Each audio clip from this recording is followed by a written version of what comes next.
이번 시간에는 도박 중독에 관한 상담을 공부하겠습니다. 그럼 먼저 도박 중독 상담의 기본부터 짚고 넘어가죠. 우선 여러분들이 아셔야 하는 것은 도박 장애가 그 원인도 다양한 데다가 개인의 특성이나 환경이 다르기 때문에 상담을 하려고 한다면 여러 중재 방법들 중에 몇 가지를 선택하셔야 한다는 점입니다.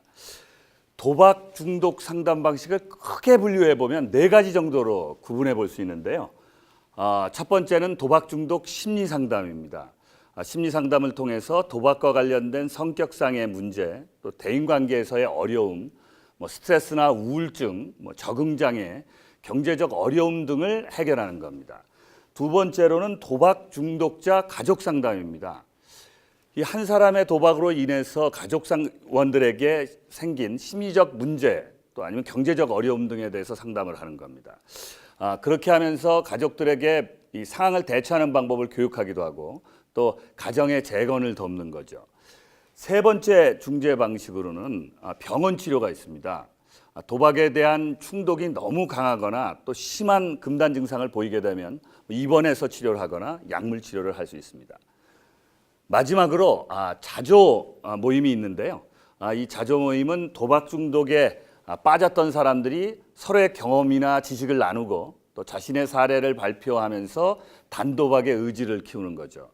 유명한 이 자조 모임으로는 익명의 도박자 중독자 모임 GA가 있습니다.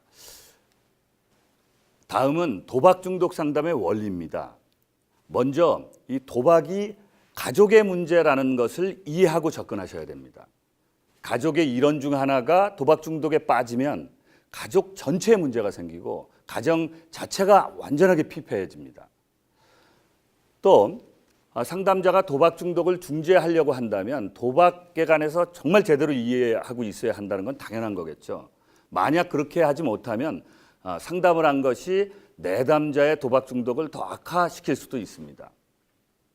그런데 여러분들이 꼭 정말 알아두셔야 될 게 또 하나 있습니다. 뭐냐면 중독자의 도박 중독을 상담하기 전에 그 가족부터 회복시켜야 한다는 겁니다. 경제적으로나 정신적으로 피폐해진 가족원들에게 먼저 개입해야 한다는 거죠. 가족의 문제가 해결되지 않은 상태에서 중독자는 거의 회복되기 어렵습니다. 예를 들어서 돈 때문에 너무 힘들어하고 또 아니면 좌절해 있는 가족을 보면 중독자가 이 한탕주의 심리를 가지지 않을 수 없죠. 그리고 또 이 채무를 빚을 변제해 주는 것 같이 도박 중독자의 문제를 해결해 주거나 또 가족으로서 너무 믿어주는 것이 한 사람의 도박 중독을 더 심각하게 만들 수도 있습니다. 도박을 하지 않더라도 굉장히 의존적인 사람이 되게 됩니다. 그리고 이 도박에 중독된 가족원의 문제를 또 숨기는 것도 중독을 더 심각하게 할 수가 있습니다. 또 알고 계셔야 할 점은 도박의 경우 자주 재발하면서 습관이 없어지기 때문에 도박 중독에 대한 중재는 굉장히 장기적이라는 것을 여러분들이 아셔야 됩니다. 그리고 참고로 도박 중독 상담을 할 때는 상담기관, 치료기관, 단도박 모임, 종교기관 이런 기관들과 협력해서 개인의 도박 중독에 접근할 필요가 있다는 점도 여러분들이 알고 계셔야 됩니다. 자, 그럼 이제부터는 도박 중독 상담을 어떻게 구성해야 하는지에 관해서 공부를 하도록 하겠습니다. 그럼 먼저 도박 중독의 상담 목표에 관해서 살펴보도록 하겠습니다.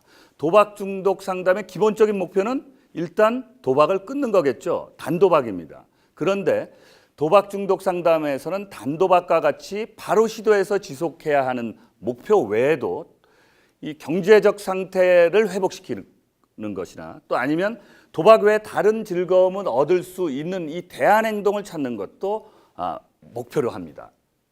그리고 또 소속감을 갖게 하거나 또 스트레스에 적절하게 대처하는 것 같은 이런 장기적인 목표들도 있습니다. 그렇다면 이제 도박 중독을 위해서 할 수 있는 평가에 관해서 좀 공부하겠는데요. 먼저 도박 중독의 수준이 어느 정도인지 또 그 때문에 어떤 문제들이 생겼는지 평가해야 합니다. 그런 평가는 이 DSM 체계에 기초해서 이루어지는 것이 좋은데요. 진단이 DSM-5 기준으로 이루어지기 때문에 그렇습니다. 시중에서 사용되고 있는 이 도박 중독 선별 검사 중에도 DSM 체계에 기초해서 개발된 것들이 꽤 있습니다. 평가가 제대로 이루어져야 또 신뢰할 수 있는 상담 관계가 형성되고 또 상담의 목표도 제대로 설정할 수 있기 때문에 평가는 굉장히 중요한 거예요. 내담자는 상담자가 자신을 잘못 평가했다고 생각되면 상담자에게 신뢰를 가지지 않을 가능성이 크고 또 상담을 하는 자체가 자기를 평가한 것이 아니라고 생각되니까 다른 사람을 상담하는 것과 같다고 생각해서 상담에서 중도에 탈락할 가능성이 굉장히 큽니다. 그리고 중독자가 중독된 수준을 잘못 평가하게 되면 어느 정도의 수준으로 변화를 이루게 할지에 대한 적절한 목표를 또 중독자와 상담자가 세워야 되는데 이게 이제 불가능해질 가능성이 큰 거죠. 지금은 도박 중독 상담을 계획할 때 알고 계셔야 할 점들을 말씀드리겠습니다. 먼저 도박 중독 상담 계획이 내담자에게 맞춤형이 되면 성공 가능성이 굉장히 높아집니다.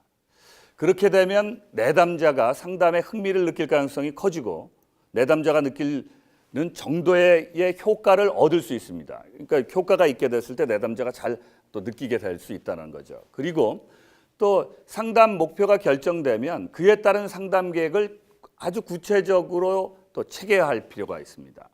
상담 계획을 구체적으로 세우지 않고 상담하는 것은 마치 이 나침반이나 지도 없이 항해하는 것과 거의 같습니다. 상담 초기에는 이 장기적인 목표가 논의되겠죠. 그렇지만 상담 계획은 단기 목표를 기반으로 구체적으로 작성해야 한다는 점 잊지 마시기 바랍니다. 그럼 이 도박 중독 상담도 사실 뭐 다른 중독 상담과 비슷하게 이 변화 단계별로 개입할 필요가 있는데요. 이미 배우셨던 변화 단계 이론에 근거해서 도박 중독 상담을 구성하는 거죠. 다시 말해서 처음에는 이 도박 행동에 변화를 줄지 고려하지도 않는 단계, 뭐 고려 전 단계, 숙고 전 단계라고 하는데요. 이 단계에서는 도박 행동에 변화를 줄 수 있게 만드는 그런 이제 전략, 뭐 설득을 한다든지 그렇게 접근을 해야 될 거고요. 그 다음에 이제 도박 행동, 나 이거 정말 이 도박은 절대 해서는 안 되겠구나 하는 변화를 주려고 하는 고려하는 단계가 있을 거고 또 구체적으로 준비하는 단계가 있을 겁니다. 그리고 실제로 도박을 그만두는 단도박을 실행하는 단계가 될 때고 또 그리고 그 행동을 유지하는 단계에 따라서 도박 중독 상담을 다르게 계획해서 수행해야 하는 겁니다.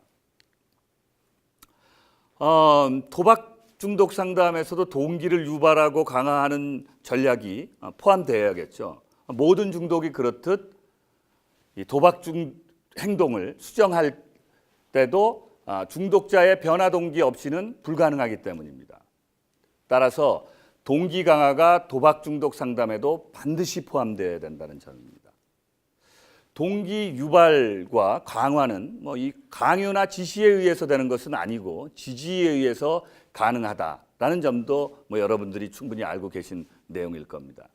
이미 배우신 것처럼 이 촉진적 관계 속에서 좋은 상담 관계 속에서 지지를 해주고 또 긍정적인 피드백을 해주는 것, 이게 이제 동기 강화의 기본이 되는 거죠.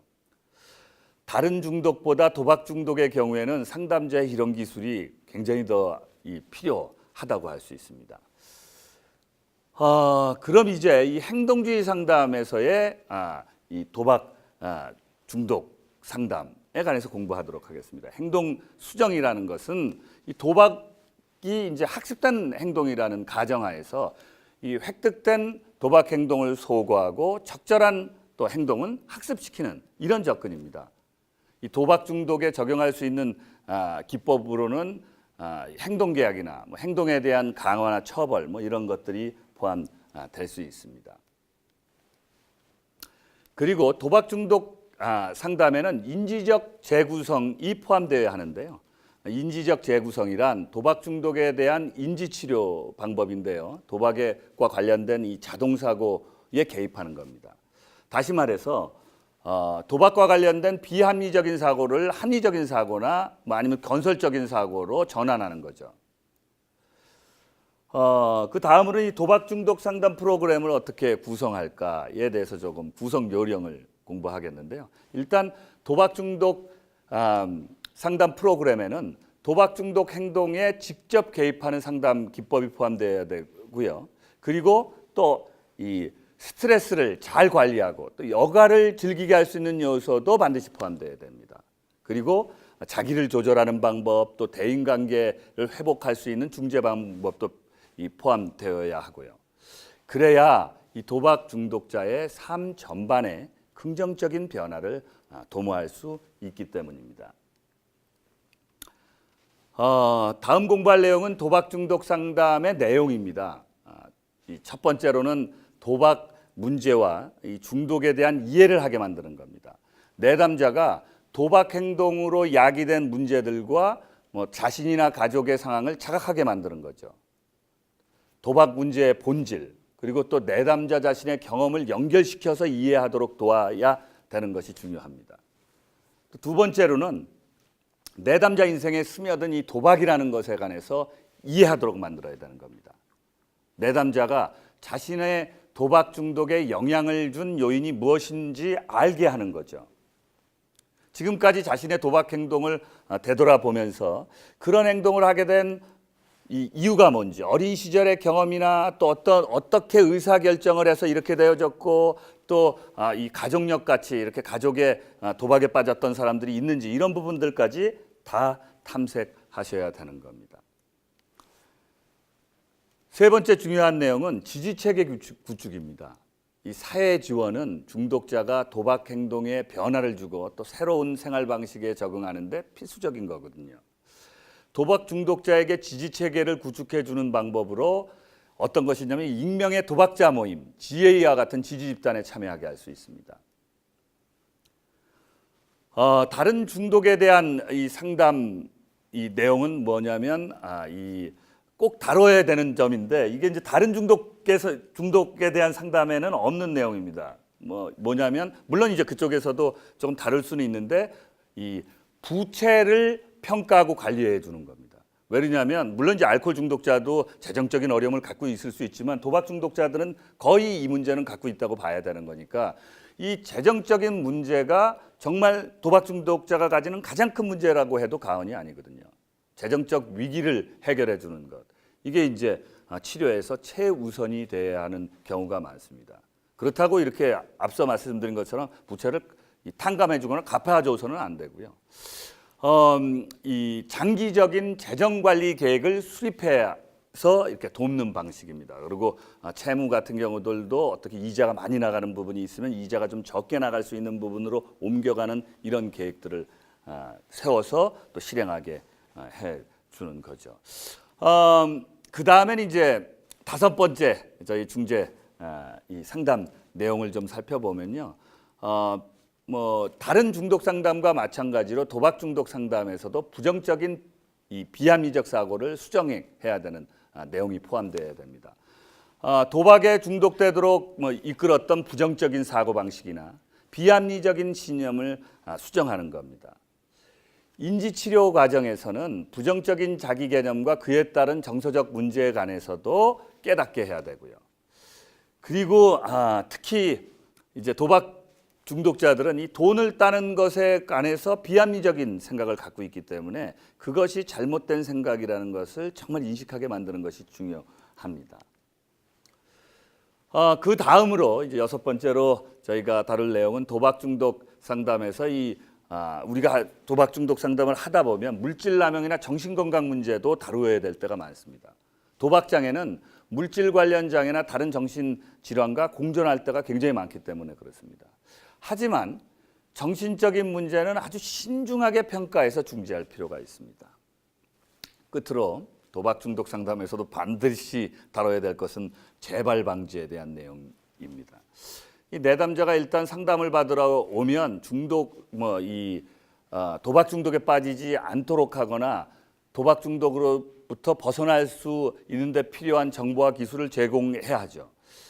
그리고 그런 기술들이 것들을 뭐 잘 실행하게 해서 얼마 동안 도박을 하지 않게 만들 수 있습니다, 여러분들이. 그렇지만 그 다음에는 재발 위험 사항에 관해서 어떻게 대처할 것인지 잘 준비하고 계획해서 나중에 상담을 끝난 이후에도 그런 행동을 실행할 수 있도록 여러분들이 준비를 시켜야 되는 겁니다. 이번 시간에는 도박 중독 상담에 관해서 공부하셨습니다. 우리나라에서 심각한 사회 문제로 부각된 것이기 때문에 도박 중독 상담에 관해서도 여러분들이 관심을 가지고 공부하시기 바랍니다. 수고하셨습니다.